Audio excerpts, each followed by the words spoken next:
Assalamualaikum, salam sejahtera. Okay, hari ni aku nak cerita pasal aku punya aquascape tank. It's a shallow tank. So apa yang berlaku dalam aquarium aku sekarang ni adalah driftwood yang aku pakai tu. Yang kalau korang perasan kan, sebelum ni ada driftwood tu. Driftwood tu aku ingat sebelum ni ianya dah di-treated di kedai.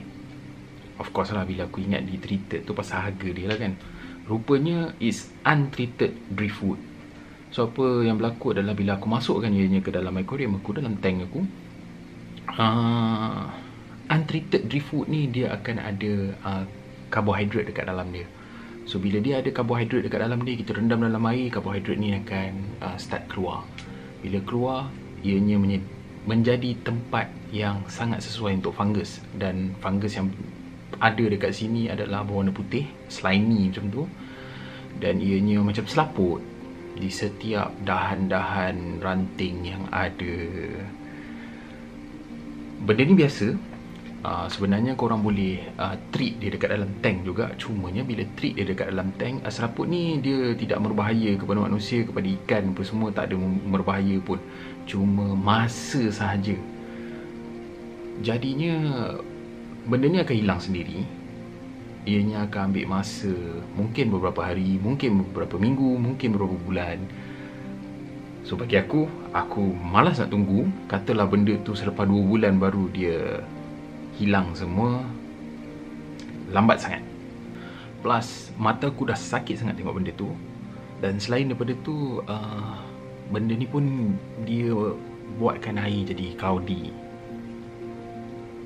Jadi sekarang aku akan keluarkan driftwood ni, dan aku akan gantikan dengan driftwood yang lain, treated punya driftwood. Yang ni memang aku dah ada for quite some time.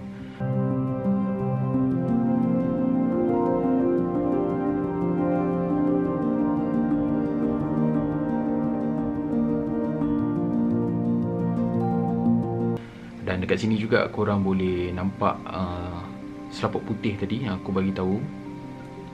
Dan ianya memang sakit mata tengok.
Jadi itulah sedikit sebanyak yang aku boleh share dengan korang.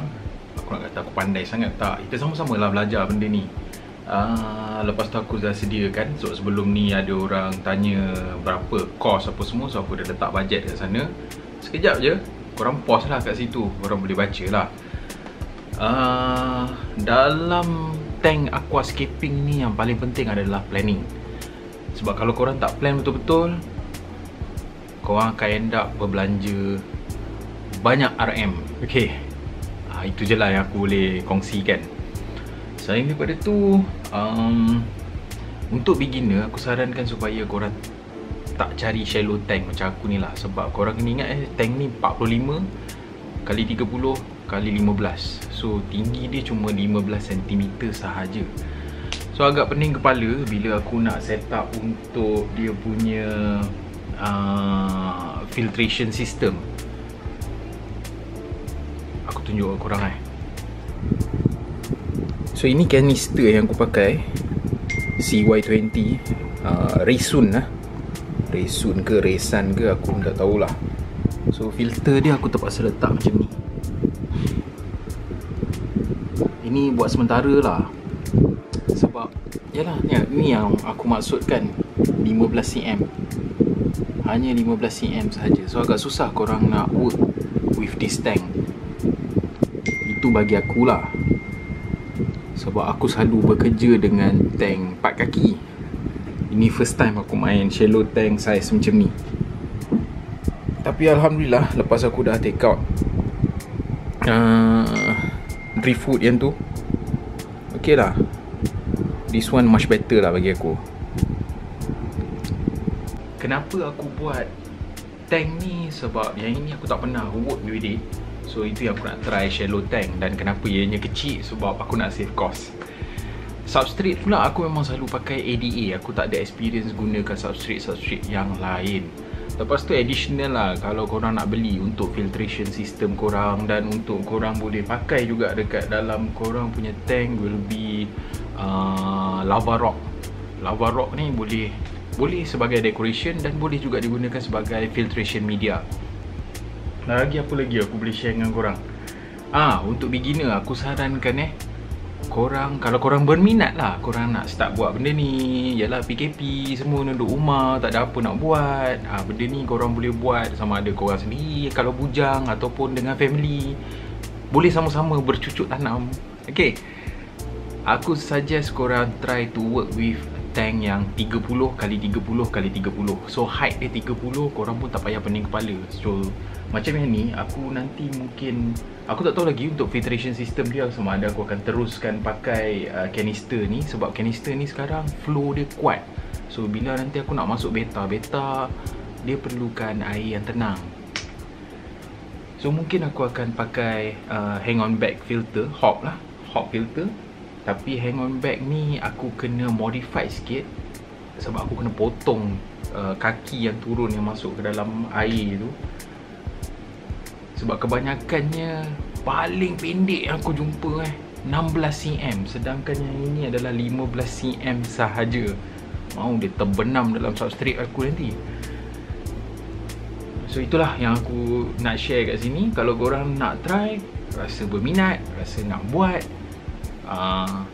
korang cari yang 30 kali 30 kali 30. Lepas tu korang pilih buat desktop research sama berkenaan dengan low tech plant. Low tech plant ni dia adalah pokok kecil-kecil macam Anubias nana mini, Anubias nana. Ni pokok-pokok low tech. Basically hampir semua kat dalam ni aku pakai adalah low tech plant. Low tech plant ni korang tak payah pening kepala nak pergi letak CO2. Kemudian kalau korang ada bajet, korang nak letak CO2 terus, why not? Teruskan. Tapi untuk yang bajet ketat tapi teringin nak buat, so tak payah pening kepala nak fikir CO2 apa semua ni kan. Ya betul ada DIY punya CO2, tapi korang kena faham DIY punya CO2 ni korang kena faham the CO2 function secara overall. Berapa bubble per second untuk size aquarium dia Sebab kalau korang terlebih CO2, kalau korang ada fauna dekat dalam tank korang, ianya akan mati.